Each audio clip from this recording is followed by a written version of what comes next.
to Studioloo with Cindy. So we're here today with the very last day, number 25 of DEPHEMEREMBER. This has been an amazing ephemera inspiration for December, hosted by 49 Dragonflies and Louisa Heinzel, whom I have linked below in this video. I just want to say thank you to both Louisa and Barbara for a really fun December daily and just a really fun challenge. I feel like I've made friends. I've just had a great time. I've inspired myself to just do a bunch of different things.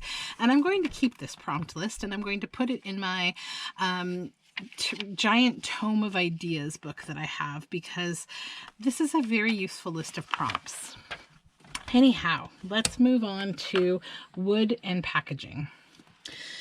So the packaging that keeps coming in my door right now is paper bags, because everywhere uses paper bags now that I shop at, and that's awesome because they are not plastic and they can be used for things. So I'm going to use a paper bag today. I am also going to use some wood. I was driving myself a little cuckoo because somewhere in this studio I have a box of exotic and domestic veneers that I purchased a box of veneers at this exotic wood store that's near where I live, and then I've added to it just a bunch of domestic veneers that I have collected.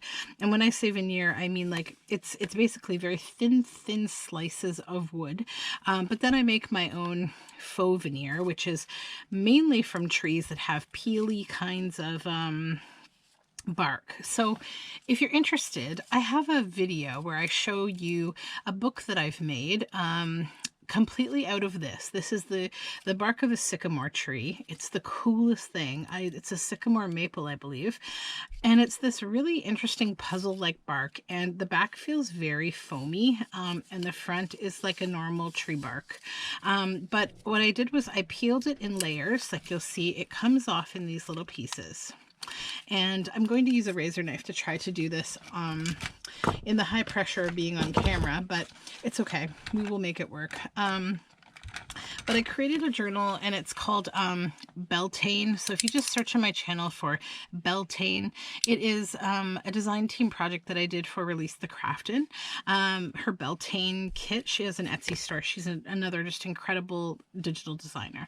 So the entire cover of my book is made from bark, and I have sealed it, and it's a lot of fun. So we're going to use a little bit of this bark today. Then for a focal point, I got to thinking about wood, and it made me think about wood ducks. But wood ducks are an Asian duck, and they don't live here where I live. So instead I'm going to go with our old, faithful, wonderful, beautiful mallard. So I'm taking this out of the Audubon book, and it's absolutely beautiful. I love ducks to begin with. They're just beautiful animals. And I have a really funny story. So I used to live in a place called Barrie. It's a city a couple hours from where I currently live. And there was this beautiful duck pond there. I lived there for 3 years and I can't remember where it is. I went there many times, but every time I've gone to visit since then, I can never find this duck pond. I have no clue where it was. But I remember going to it. It had a great big hill that went down to a pond. And there was a house on either side. It was a little bit woodsy, and the day that I went there it was really muddy. So it was the kind of thing if I tried to go down to the duck pond, it would have been like a mudslide and I would have definitely ended up in the pond. But I tried anyways because I was so excited. So the pond was filled with these guys and girls, these mallards everywhere. There were probably hundreds of them. But then there was one wood duck, one Asian wood duck. It is the most beautiful rainbow, gorgeous duck. Google it, Asian wood duck. Beautiful duck. I have no idea where he came from, but he was there with all his mallard friends, and I was so excited. And this was in the day when we all had those old flip phones that took really terrible pictures. So somewhere in the annals of time on an old phone in my life, somewhere in my house, lives the worst picture ever of a wood duck in Barrie in a bunch of mallards. So long story short, we will get started. So what do I want to make? I want to make, I think, maybe a journal card. This is an interesting kind of picture. So I'm trying to decide how to make best use of it. I like this guy up here. In both images, the ducks are doing something kind of weird. So you can barely see the female, but I think if I just get rid of the other guys, or maybe I include, yeah, maybe I will include a little bit of them. I'm trying to decide where my lines should be here. So I think like right here, let's just do this straight by lining it up on the back. There. Okay. And then we don't want to cut off his beak. So here. Okay, that's good, I think. Oh, we cut his beak off, my goodness. This duck. Okay. Let's not cut off his beak. There we go. Now his beak is back intact. Okay, so that's fun. Now, what I'm going to do is just, this side is torn. I'm going to use this as my backing paper, which is what I use packaging paper for most commonly when I work on things. So I'm just going to cut this here. There's a million things you can do with these bags, by the way. You can make entire journals out of them. Actually, I think Barbara has many videos on her 49 Dragonflies channel that talk about using packaging and bags to make an entire journal. I'm just going to cut a piece of this so that we have a canvas to begin with. Then I want a relatively thick piece of paper, I think. So I just want to tear this a little organically here at the top.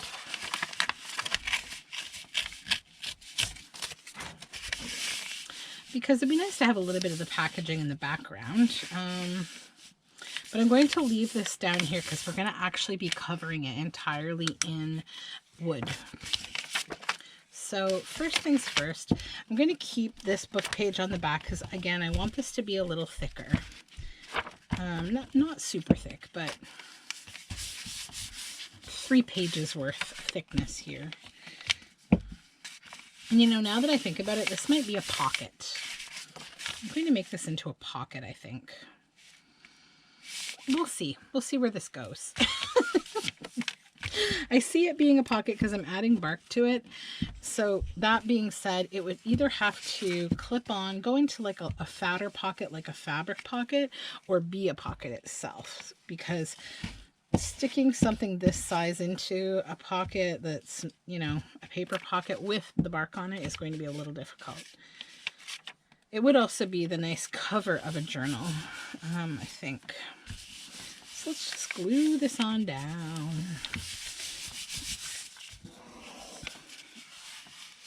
Okay. So right now is the stage where if you're going to do some stitching, probably should do it now before there's wood attached to this. So I don't know that I really want to do stitching. I don't think I need to. This is all really well flattened. Okay, so now the fun bit where we hopefully don't cut our fingers. I'll move this out of the way for a minute. So I'm just looking to kind of shave some thin individual pieces of this bark. Now this bark has hung around my house for a little while, so it's a little drier than when I last used it. I had picked it up on a rainy day on my walk, and these layers, when they're wet, they have a very spongy feeling, feel to them, so they come apart really easily. So they're kind of the ideal thing to have wet and then like dry them out after you separated them. But what is life without the challenge of playing with a knife on camera? So see, here you go, how they come out, these puzzly pieces. Now this, if you can see, it's kind of like a very foamy kind of thing. I like it. And that's what the back side of the bark looks like. Okay. So these are pretty good. Oh, I love that one. Yep, these are all great, actually. I probably won't need a whole lot more, but I will cut a few more. You know, seeing as all my fingers are still intact, we might as well play fast and loose with this a little bit.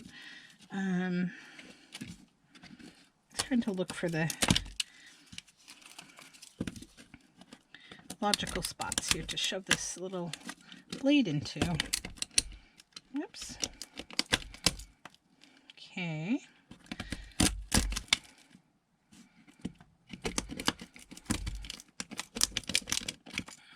All right. All right, that's enough. That's enough. That's enough. Always put your blade away. Never leave it hanging around. Okay, let's just move those out of the way. Do a little housekeeping here. This piece of paper on my desk has seen better days. All right, so now we bring back our mallard friends. This glue is just about dry. Now, Fabri-Tac is going to be your friend here. It's the heavy silicone glue that you're going to need to do this technique. So, let's just get the needle out of here and just begin with some small, thin pieces and be generous with the glue. Don't worry if it seeps out a bit, that's totally fine. And we're just going to lay it down here.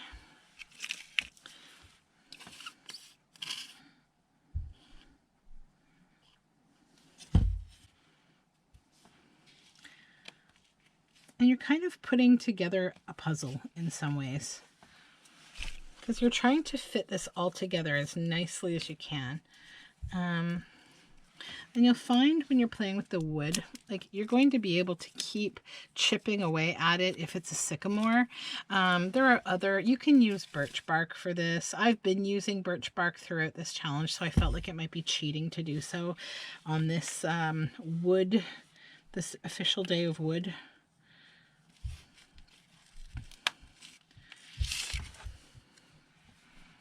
That's a little tiny one we don't need. Let's see.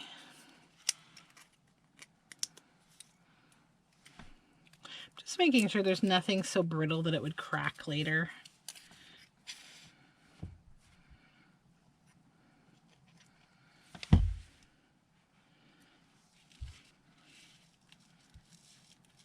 And the main thing I'm trying to make sure is I don't leave any white space really showing if possible.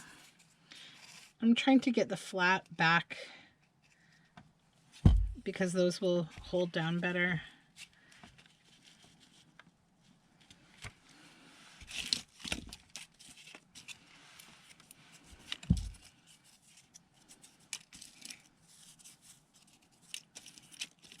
Just kind of going through my pieces to see what's the flattest and best to use, because some of these do get a little bit bumpy.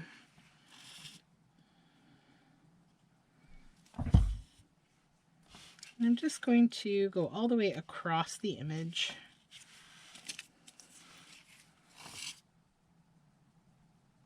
If you do have ones that are bumpy on back, you just have to build the glue up a little bit so that it's going to give it a little stabilization. You're going to build it all up to the same height. Okay, so I'm going to do a little bit more, not a lot, just a little bit.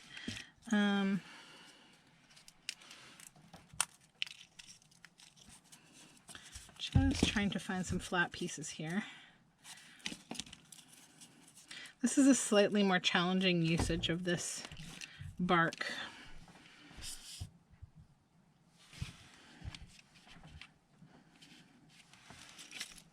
Okay.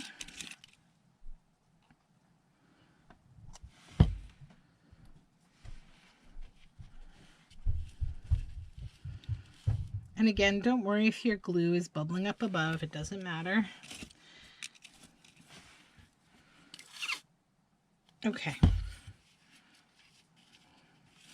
That is as much as I want. That is done in terms of how much bark I'm going to use. A little more glue here. Okay, so now I need this to get fully dry, so I'm just going to take a moment for that. Okay, so I would say this is mostly dry. So I just want to take the next step here, and that is just organically tearing the packaging up here.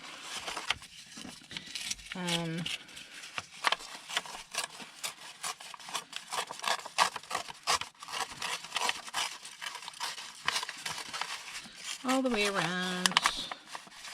Then this side as well.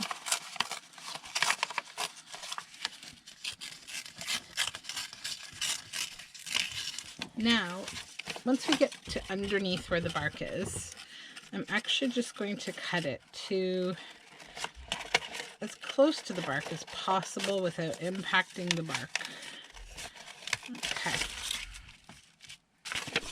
Like I said, this is almost dry, but not quite. So what I'm going to do is just let it continue to dry. Let me just put all this bark back in its little home, and I will come back in a moment while this is dry, when this is dry. Okay, so this is mostly dry now. So now what we have to do, just to keep this page extremely, you know, safe, is we want to seal the whole thing. And also make some more decisions before you do that. Like, maybe I want to tear this shape a little bit more here, because I noticed that it has that hard edge, and I don't love that. So I'm going to just tear it a little more to get rid of that hard edge. And the same over here. Sorry, my duck friend. Okay. All right, so now everything has torn type edges. So this is also the stage where you need to make decisions about inking, stitching, if you want to do any of that. So I think what I would like to do maybe is add a little bit of ink, and I think I want to use, I don't know if I want to use maybe amber. I could also use some blue. Maybe I'll use a little of both, just a tiny bit. And I'll actually do it, I think, with a makeup brush rather than, yeah, actually, what color is already on here? Not much of anything, a little bit of blue. I always tap it a little if I'm scared I've got too much color. Okay, I may not need the amber. Yeah, I just want to fill in the background where there is just plant material in order to just bring the focus to the ducks a little more. See how that just kind of drives you more to the ducks, because you're like, okay, blue sky, whatever. It breaks up the monotony of colors.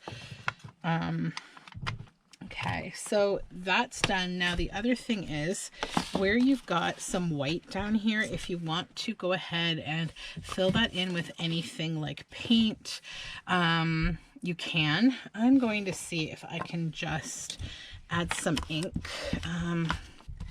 Yeah, I can. So I'm just inking in the gaps with a makeup brush. Now this is not completely dry. It's like probably 80% dry though. Okay. All right, that's good. Then we will get these inks out of the way, and the last stage now is to do the sealing. So I'm going to use matte Mod Podge for this. And what's the purpose? Well, it is because we want to make sure that everything stays down, including the bark. And then also I think I'm going to add this little hidden places in the woods and fields. That's kind of cute. So let's just, ooh, this is some glubby glue. Okay. I'll just put that right there.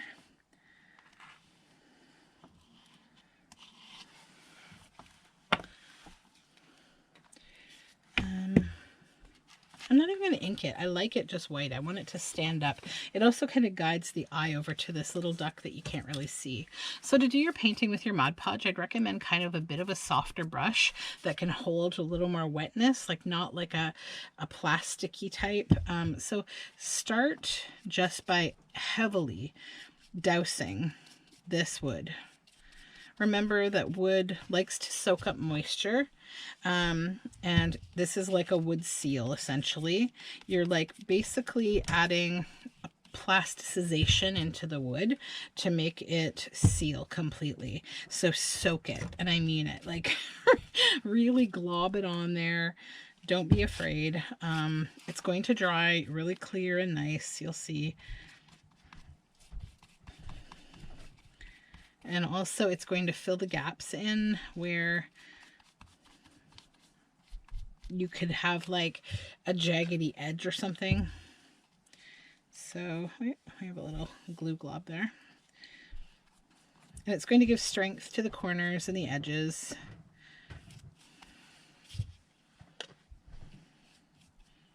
Okay, so that's pretty soaked.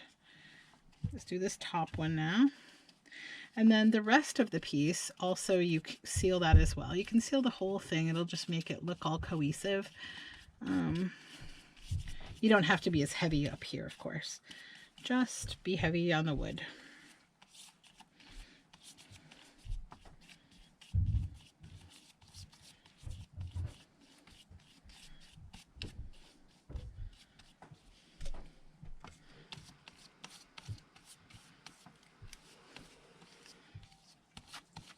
So I know the packaging isn't getting a ton of focus here, but I think the important thing to think about with that is that I've used packaging as the basis for this whole thing, that it's the backing, and it's also like the physical basis of work. So like it shows you that you can, you know, build on old packaging that you have. It can make you think a little creatively about how to use up old packaging. Like I do a lot of things with packaging, like bubble mailers. I will stuff them inside of two sides of fabric or paper to make like a puffy journal card. I will use them for journal covers that I will stitch fabric over. The bubble wrap has a really nice internal texture. It's quite fun. So now this just truly needs drying time, and I think it will take quite some time. So I will come back to you once this is dry. This is an old book cover that I use whenever I have to glue, just as a glue book, and the outside is fabric. I lay it on the fabric side when it's drying because it's less likely to stick. So there's that. So I'll come back to you once this is all dry.